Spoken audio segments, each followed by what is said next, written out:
안녕하세요. 커피앤톡입니다. 오늘도 와주셔서 감사드리고요. 바로 사연 읽어보겠습니다. 안녕하세요. 저는 서울에 사는 30대 후반 여자입니다. 여러분들은 태어날 때부터 악한 사람이 있다는 말 혹시 믿으시나요? 저는 결혼 전까지만 해도 환경이 사람을 바꾼다고 믿었던 사람 중 하나인데 결혼 후에 너무 많은 멸시를 받아가며 지내다 보니 사람 자체가 악독할 수도 있다는 걸 알게 됐습니다. 대학 안 나오고 열심히 땀 흘려 일한 게 대체 무슨 죄일까요? 근데 시댁에서는 그게 죄가 되더라고요. 솔직히 집안 형편을 생각해서 대학은 엄두를 못 낸 것도 사실이에요. 돌 되기 전에 돌아가신 아버지 때문에 혼자 저를 키워내야 했던 엄마 상황을 생각하면 제 고생은 아무것도 아니라고 생각해요. 그때 엄마 나이가 고작 26이었는데 그 나이에 무엇을 할 수 있었겠어요. 그 시절엔 남편 따라 시집 와서 가정 잘 꾸리면서 사는 게 엄마의 역할이었잖아요. 아빠 때문에 갑작스럽게 일을 시작한 엄마는 정말 저 하나만 바라보면서 버텼다고 하더라고요. 주변에서 일이라는 일은 가리지 않고 다 받아서 하고 저를 돌보면서 부업까지 받아서 했으니 오죽했겠어요. 심지어 전국에 열리는 온 장터를 다 다니면서 일을 했었다고 해요. 그때 일하면서 엄마를 좋게 본 사장님 식구가 국밥 만드는 법을 전수해줬고 지금에서야 홀로서기가 가능해진 거죠. 엄마 이름 걸고 가게를 차린 것도 정말 꿈만 같은 일이었어요. 전엔 야외에서 천막 하나 차려놓고 장터에서 팔고 오거나 비 오고 눈이 오면 한숨부터 쉬고 발을 동동 굴렀거든요. 그래도 저는 엄마의 삶이 부끄러웠던 적이 한 번도 없어요. 항상 일찍 일어나서 남들보다 더 빠르고 성실하게 움직이는 모습이었거든요. 그리고 저에게 가난이라는 상황 대신 더 긍정적으로 상황에 맞게 사는 방법을 알려준 분이기도 해요. 엄마는 어릴 적부터 항상 그랬어요. 엄마, 나 학원비. 벌써 그날이 왔어? 아이고, 깜빡했다. 내 정신 좀 봐. 아, 어떻게 그럼. 엄마가 25일에 월급 받으니까 그날 바로 줄게. 혹시 학원에서 너한테 눈치 주거나 그러면 당당히 말해. 약속 한 날 넘기면 그때 다시 이야기하라고. 왜 풀이 죽어서 그래? 그 말 하기 싫어? 그냥 학원비도 못 내는 형편이라고 생각할까 봐. 맞지? 우리 어려운 형편에 다니는 거야. 뭐로? 엄마랑 너랑 어렵게 사는 형편인 것도 맞잖아. 그래도 우리 빚지고 남한테 피해주고 부끄럽게는 안 살고 있어. 그럼 됐잖아. 근데 네가 괜히 부끄러워하고 제대로 말 안 하고 피하면 더 오해가 쌓이는 법이야. 미리 가서 제대로 말씀드려. 알았어요. 우리 사는 게 어려운 거지 부끄러운 일은 아니야. 엄만 늘 그렇게 생각하고 살아. 우리 딸하고 떡볶이만 먹어도 좋은데 행복이 별거야. 그렇게 생각하니까 어깨 펴고 다니게 되더라. 마음만 다르게 먹어도 하루가 달라져. 엄마는 그런 가르침을 본인의 삶으로 다 설명해 줬어요. 엄마 말처럼 우리 형편에 대해 자격지심 느끼지 않고 친구들한테도 툭 터놓고 이야기하니 어느 순간 제 친구들도 저에게 마음을 열더라고요. 자영아, 나는 바꿀 수만 있다면 네 엄마 딸로 살고 싶다. 부잣집 따님이 내가 왜 부러워. 네가 들으면 이상하다고 생각할 수도 있는데 우리 부모님은 둘 다 일하느라 바빠서 무조건 눈만 마주치면 용돈 줄까? 그런다? 나는 사실 엄마 아빠랑 같이 밥도 먹고 놀러 가고 싶은데 그럴 사람이 없어. 그럼 주말마다 너 집에 혼자 있는 거야? 음, 난 너랑 엄마랑 산책하고 시간 보내고 그러는 거 진짜 부러워. 모르지? 돈만 많이 준다고 내가 행복해지는 게 아니야. 늘 혼잔데 뭐가 좋겠어. 저와 정반대의 상황에 놓인 친구 이야기를 들으니 저도 모르게 돈이라는 게 행복을 대신할 수 없다는 걸 깨닫게 된 것 같아요. 그리고 혼자 시간을 보내던 친구에게 앞으로 심심하면 무조건 우리 집으로 와. 정말? 그래도 돼? 우리 엄마는 사람 와서 북적이는 게 좋대. 그러니까 혼자 있어서 외롭고 심심한 날에 와도 돼. 괜찮아. 그리고 친구가 자주 엄마 밥도 얻어먹고 시간을 보내고 나서 저에게 하는 말이 네 엄마가 해주신 국밥 진짜 끝내준다니까. 난 그거 매일 먹고 싶어서라도 따라하고 싶다. 진짜 안 바꿀래? 그때 저는 제가 사소하게 누린 것들이 누군가에게 돈으로 바꿀 수도 없는 행복이라는 걸 알고 꿈이 바뀌었던 것 같아요. 엄마가 만든 국밥이 허기를 채우는 게 아니라 마음을 채우는 힘이 있다는 걸 어렴풋이 알게 된 거죠. 그리고 엄마에게 선포하듯이 이야기를 했어요. 나 대학 안 갈래, 엄마. 그리고 엄마 일 도우면서 나도 지내볼게. 꿈도 없고 하고 싶은 일도 뚜렷하지 않은데 남들 다 가니까 따라가긴 싫어. 너 진심으로 하는 소리야? 결심했어.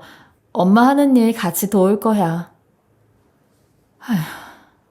엄마가 너한테 여태 형편 때문에 포기하게 만든 것 같은데 나중에 네 꿈 그때 접어서 아쉽다는 말 들으면 엄마 너무 미안해서 못 살 것 같아. 내 선택이야. 나 충분히 생각하고 말한 거고. 그 말 믿어도 되는 거지? 엄마 보조로 열심히 배울게. 그렇게 저는 20살부터 엄마와 함께 이곳저곳을 누비면서 국밥을 팔았고 항상 엄마가 늦은 시간이나 날이 좋지 않을 때는 걱정이 됐는데 함께 매일 지내다 보니 그런 부분에서도 걱정이 덜어지더라고요. 그리고 국밥을 먹을 때마다 손님들이 다가와서 좋다. 진국이네, 진국이야. 이 집 국밥 죽인다니까. 한 공기로는 안 돼. 그런 말들을 들으니 정말 만드는 사람이 얼마나 흐뭇한 기분이 드는지 알겠더라고요. 엄마가 그렇게 피곤해도 기다리는 사람들이 있다고 하던 말이 이해가 갔죠. 직접 와서 먹는 손님들을 보기 전까진 누가 국밥을 먹고 싶어서 오매불만 기다리나 그랬거든요. 그리고 어른들을 만나 많은 이야기들을 들으면서 저도 가난한 환경이라고 생각해서 구겨져 있던 마음이 쫙 펴지는 듯한 기분이 들었어요. 아이고, 기특하다 정말. 거스름 또는 용돈해. 아니에요, 괜찮아요, 어르신. 요즘 젊은 사람들은 그렇게 좋아 보이는 것만 하려고 하는데 얼마나 마음이 예쁘고 좋아. 엄마랑 같이. 내가 두 사람 보러 일부러 멀리서 온다. 감사합니다. 또 와주세요. 그리고 몇 년간 엄마와 알뜰하게 모은 돈으로 작은 가게를 하나 마련할 수 있었어요. 그날 엄마와 가게를 정리하고 나서 서로 부둥켜 안고 펑펑 울었던 것 같아요. 여름에는 등이 다 젖도록 일하고 겨울 되면 발이 시려서 발가락을 꼬아가며 일하던 나를 청산하고 이제야 떳떳이 우리 가게가 생긴 거니까요. 고작 테이블 6개 놓을 수 있는 공간 하나를 얻기까지 엄마도 20년이 넘는 세월이 걸렸으니 감격스럽지 않을 수가 없었죠. 내일 우리 가게 첫날이네. 너무 떨린다, 엄마. 그러게. 이제 춥고 덥고 걱정 안 해도 되니 좀 살겠다. 엄마, 갑자기 왜 그래? 뭐야, 왜 울어? 그냥 이런저런 생각이 나서. 근데 엄마는 왜 국밥이었어? 그땐 이런 일 말고 좀 다른 걸 하고 싶었을 것 같은데. 엄마 처음 시작한 때가 지금 내 나이잖아. 안 해본 일이 없었지. 그땐 그냥 일단 벌어야지. 우리 애는 안 굶긴다는 생각밖에 없었거든. 그러다가 사장님 부부를 만났는데 음식 만드는 철학이 참 좋더라. 오래 끓이고 더 맛있게 만들려고 애를 쓰는데 빈 그릇 치울 때마다 왜 그렇게 기분이 좋은지 이 일이 내가 좋구나 하고 그때부터 시작한 거지. 넌 국밥 장사하는 엄마라는 게 창피했을 수도 있는데 나는 그냥 그런 게 없었어. 맛있게 먹고 가는 사람들이 좋았지. 엄마가 그래서 국밥 한다는 이야기 절대 숨기지 말라고. 엄마는 하나도 안 부끄럽다고 나한테 그랬었어. 솔직히 우리 엄마 식당 한다고 뻥쳤거든, 어릴 때. 잘했어. 이제 뻥 아니잖아. 그리고 개업 이후 직장인부터 동네 어르신 많은 분들이 오가며 입소문이 나서 더 안정적으로 장사가 이어졌어요. 그리고 장터에서 만난 분들도 선물까지 사와서 축하를 해주더라고요. 그리고 그때 매일 혼자 저녁을 먹으러 오던 한 남자가 있었는데 말없이 국밥 하나를 주문해서 먹고 가면서 꾸벅 인사만 하던 사람이었어요. 말수는 없지만 그래도 진중하고 좋은 사람이란 느낌은 있었죠. 그런데 어느 날 그분이 떠난 자리를 치우는데 휴지에 그림이 하나 있고 본인 명함으로 보이는 게 놓여 있더라고요. 순간 놓고 간 건가 싶은 생각이 들었는데 자세히 보니 휴지에 그려진 사람이 분주하게 서빙을 하고 있는 제 모습이더라고요. 그걸 보고 나니 저도 모르게 부끄러운 기분이 들면서 일에만 매진해서 살아왔던 제가 여자가 된 듯한 느낌이 들었어요. 다시 만나면 괜히 저도 신경이 쓰일 것 같다는 생각에 최대한 내색하지 않으려고 했죠. 그리고 다음 날에도 같은 시간에 어김없이 온 남자가 국밥 한 그릇을 빠르게 비우더니 밖으로 잠시 나가더라고요. 그리고 따뜻한 차 2잔을 건네며 어머니하고 같이 드세요. 아, 이게 뭐예요? 일부러 나가서 사오신 거예요? 네. 저는 밥 먹다 어디 가시나 했어요. 오늘 목소리가 안 좋으시길래 감기 기운이 있는 것 같아 따뜻한 생강하고 레몬으로 사왔어요. 주문 받을 때 잠겨있던 제 목소리를 듣고 눈치를 챈 것 같더라고요. 이렇게까지 세심하게 절 신경 써주는 남자를 보니 괜히 저도 마음이 가더군요. 표현은 잘 못하지만 듬직한 체격에 다정한 말투, 너무 바라던 사람이 제 앞에 떡하니 있으니 믿어지지 않더라고요. 그럼 오늘 차도 사주셨으니까 밥값은 안 받을게요. 쉬는 날 언제예요? 하루만 시간 내주실 수 있어요? 용기를 내서 이야기하는 그의 모습을 엄마도 뒤에서 몰래 보고 있었는지 제가 답을 못하고 우물쭈물하고 있자 이번 주 토요일에 쉰대요. 그렇게 엄마도 사람은 겪어봐야 아는 거라며 만나라고 해서 손님으로 만난 사이가 괜히 이상해질까봐 걱정도 들었지만 엄마 말대로 사람은 직접 대화하지 않고는 모르는 거니까 벌써부터 괜한 걱정보다 좋은 생각만 하기로 했죠. 그리고 밖에서 만난 그 사람은 식당에서 잠깐씩 마주치는 것보다 훨씬 더 따뜻하고 배려심 깊고 미래에 대한 생각까지 다 확신에 차 있는 사람이었죠. 그리고 우리는 손님 사이에서 연인이 됐고 2년이라는 시간 동안 변함없이 지내면서 서로의 곁에서 든든한 편이 돼줬어요. 고단한 하루 끝에 그 사람이 전화가 와서 오늘도 피곤했지? 내일 만나면 어깨 주물러 줄게. 목소리만 들어도 벌써 시원한 느낌인데? 고생했어. 푹 자. 아무 생각하지 말고. 알았지? 알았어. 잘 자. 어떻게 이렇게 좋은 사람이 내 곁에 왔을까? 만날 때마다 꿈만 같은 마음이 들었죠.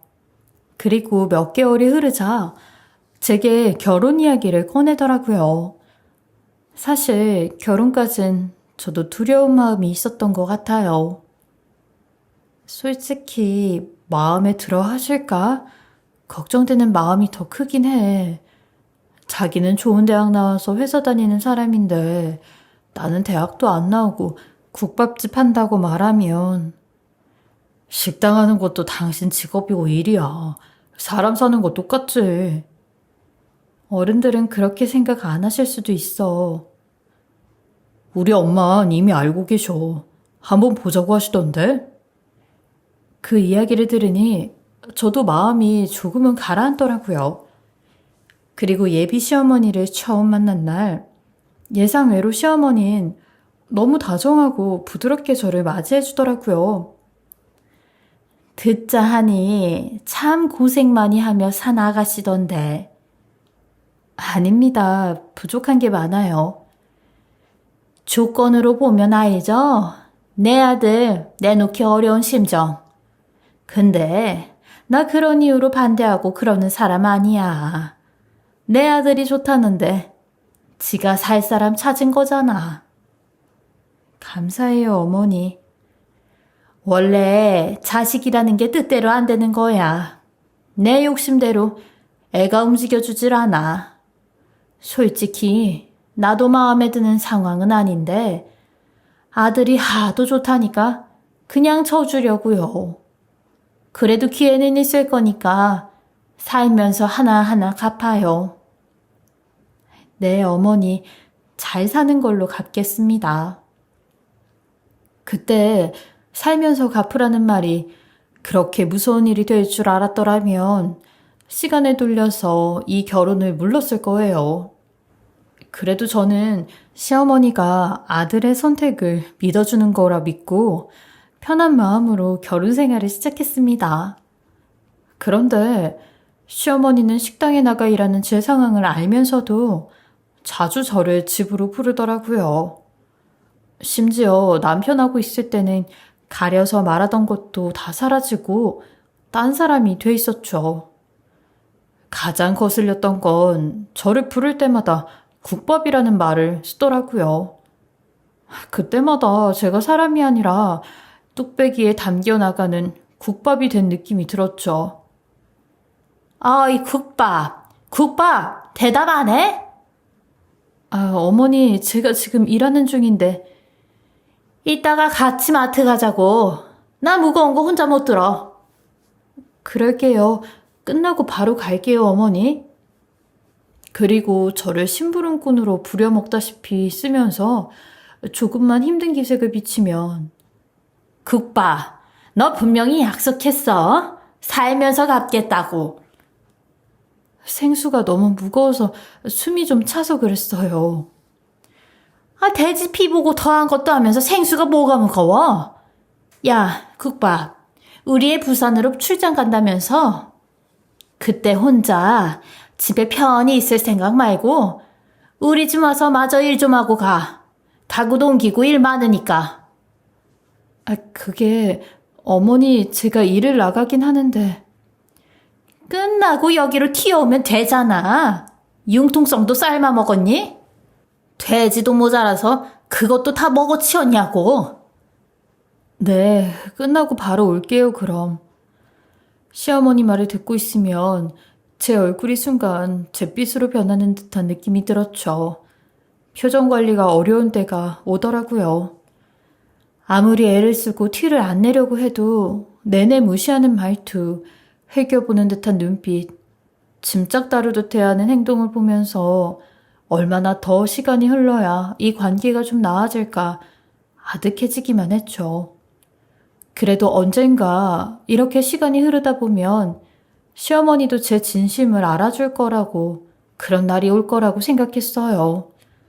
아이를 낳는다거나 우리 상황이 변하면 그때는 좀 받아주지 않을까 하는 기대로 버텼던 것 같아요.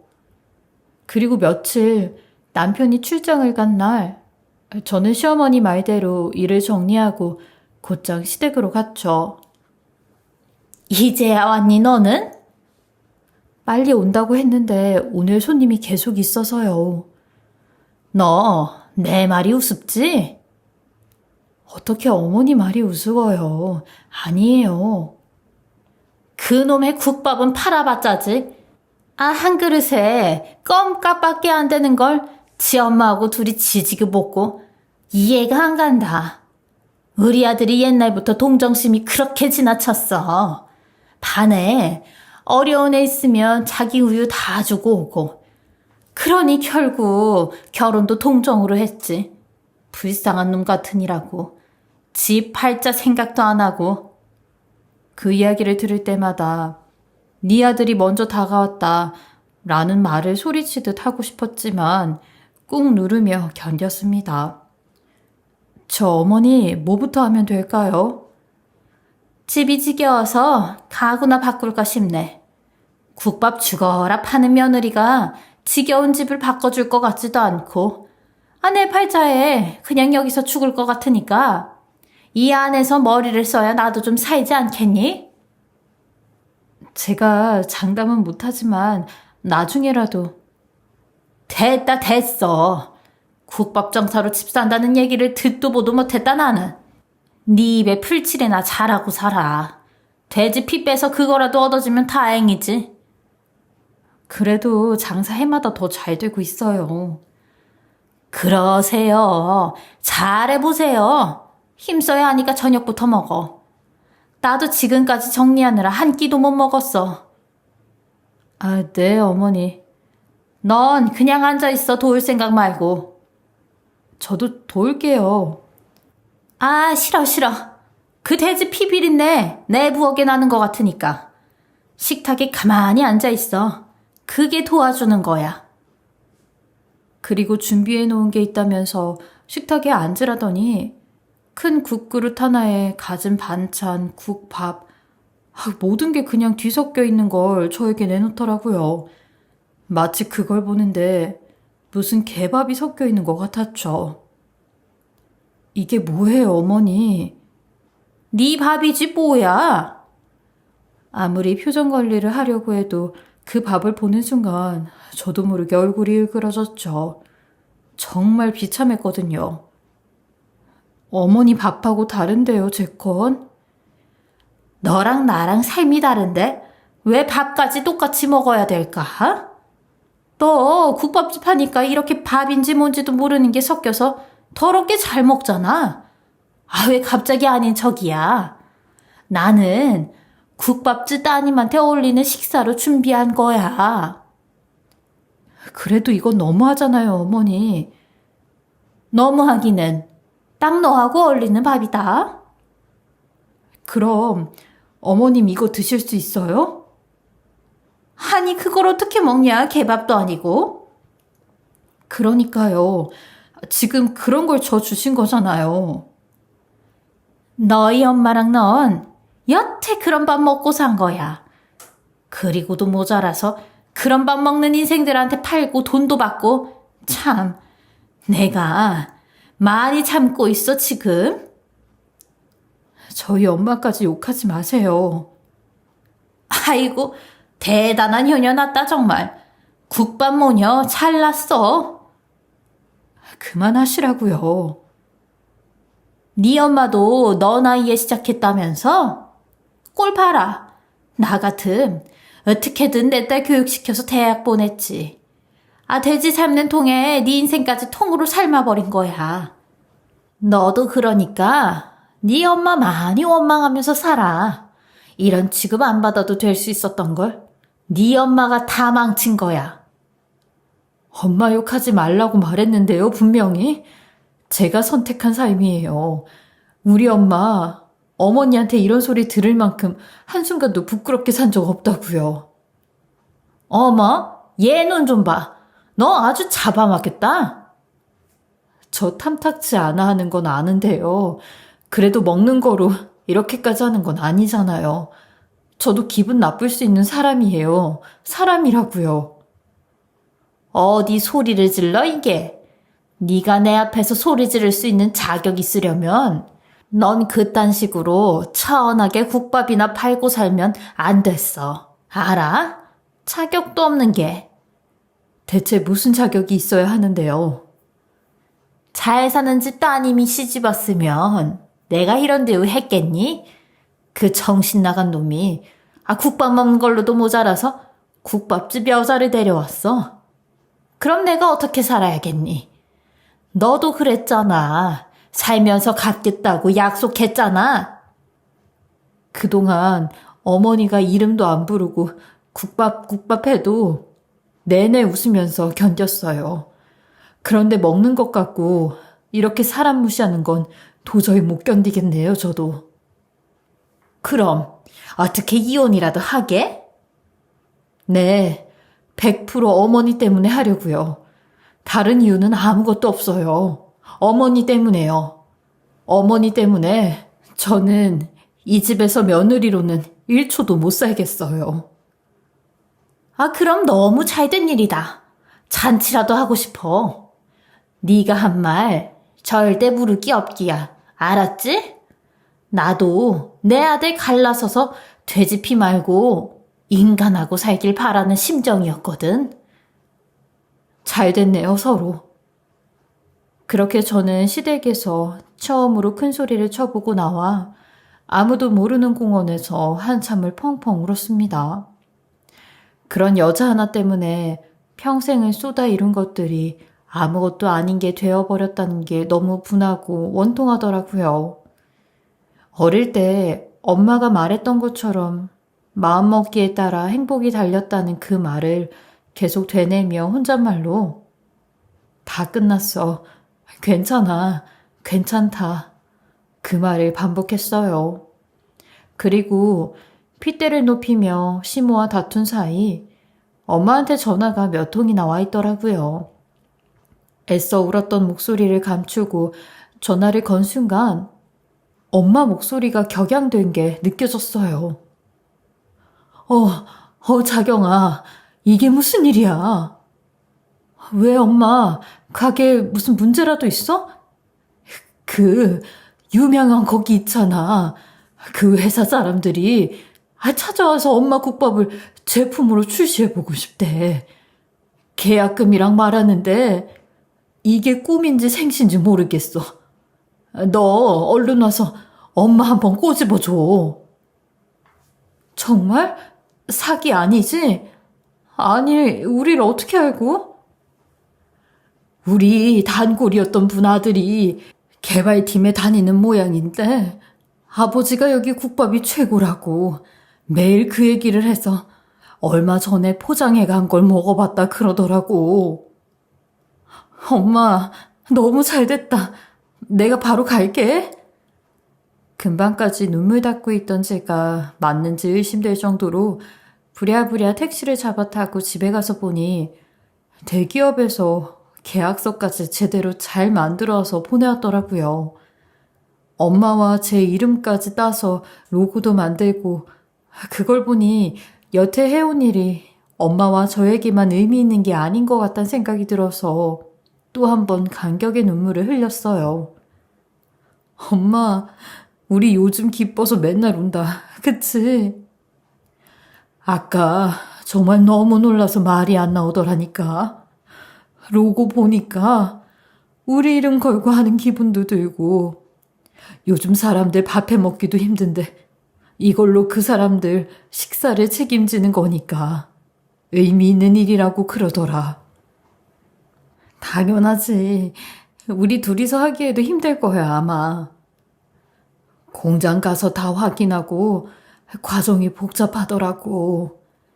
근데 엄마 혼자면 못해도 우리 딸이 있는데 뭐가 무섭겠어. 그렇게 저는 엄마와 손을 꼭 잡고 기업에서 준 제안을 받아서 출시 준비까지 함께 열심히 준비했습니다. 대기업에서 홍보까지 맡아 모든 걸 진행하니 순식간에 관심이 판매로 이어지더라고요. 그리고 비참했던 순간 찾아와준 이 일이 더 감사하기도 했죠. 그때는 돈이 아닌 무언가에 열중할 수 있다는 것이 생긴 것만으로도 좋았어요. 그 덕에 이혼 준비까지도 워낙 바쁜 틈에 준비하느라고 감정에 빠져있을 시간조차 없었거든요. 그리고 얼마 뒤 억대 계약금과 매출 소식을 들은 시무가 전화가 걸려와 살살 눈치를 보며 이야기하더라고요. 나다. 안 그래도 이야기는 전에 들었는데. 용건만 말씀하세요. 바쁘니까. 아니, 그날 우리 문제 때문에 이혼까지 생각하는 게 너무 아닌 것 같아서 너도 나도 서로 감정이 가했어. 인정하고 이쯤에서 그만 없던 걸로 하면. 아니요. 그래서 말이 무서운 거예요. 뱉은 말은 돌이킬 수가 없는 법이거든요. 어쩌죠? 저는 없던 일을 할 수 없을 것 같은데 변호사 선임해서 이혼까지 할 거예요. 이제 저희 관계도 끝난 것 같은데 전화하지 마세요. 잠시만. 너네 애가 왜 이렇게 매몰차? 더 할 말 없는데요, 전. 끊을게요. 나 가게 앞이니까 잠시만 시간 좀 내줘라. 응? 가게 문을 열자 시무가 고개를 숙이고 서 있더군요. 그렇게 한 번을 와서 먹어보라고 해도 돼지 비린내 난다며 피하던 인간이 여기까지 온 걸 보니 급했다 싶더군요. 국밥 하나 드려요? 그래, 안 그래도 내가 먹어보고 싶어서 온 거야. 어머니 손맛도 궁금하고 사람들도 다 맛있다고 난리더라고. 저는 그리고 예전에 시어머니가 제게 줬던 것처럼 국밥에 마늘, 양념장, 김치까지 다 넣어 한 그릇을 갖다 주고는 기분 어때요? 어머니가 저한테 주신 것처럼 똑같이 해봤는데 마늘 잔뜩 넣었으니 이거라도 드시고 제발 인간 되셨으면 좋겠네요. 그리고 돈은 안 받을 거니까 이걸로 이별 인사는 대신할게요. 드시고 가세요. 그러자 시어머니가 갑자기 제 손목을 잡으며 잘못했어 내가. 우리 아들도 날 안 본다고 하고 그날은 나도 모르게 화가 나서 마음에도 없는 소리를 했어. 미안해. 나는 네가 잘 될 줄 알았어. 돈 벌었다니까 갑자기 이러시네. 국밥 팔아 집 샀다는 이야기 못 들어보셨다면서요. 어쩌죠? 이젠 집이 아니라 이 건물을 샀는데 어머니가 틀렸다는 거 전 어떻게든 알려드릴 거예요. 그러려면 후회하고 사셔야죠. 아들도 잃고 가만히 있었으면 굴러 들어왔을 돈도 잃고 그렇게 사세요. 저는 더 이상 어머니랑 엮이고 싶지도 않아요. 저는 그날 이후로 이혼하고 우리가 만든 브랜드를 더 성공시키기 위해 다양한 맛으로 출시 준비에만 몰두하며 지냈습니다. 엄마와 제 인생에 뜻하지 않은 길이 열리며 평생 생각지도 못한 혼과 이를 만나게 된 것 같아요. 이 일로 저는 엄마를 더 존경할 수 있게 됐고 사람이 덜 된 악한 인간에게 보란 듯이 잘 사는 법까지 모두를 해낸 것 같은 느낌이 듭니다. 그래도 더 욕심이 드는 게 엄마와 목표한 더 많은 사람들의 식탁에 오르는 국밥을 만들어 보고 싶다는 거예요. 여러분들도 언젠간 저희 제품을 드시고 마음도 따뜻해지는 경험을 하셨으면 좋겠네요. 저의 긴 이야기 들어주셔서 감사합니다. 지금까지 커피앤톡이었습니다. 오늘도 끝까지 함께 해주셔서 감사하고요. 저는 다음 영상으로 또 찾아뵙겠습니다.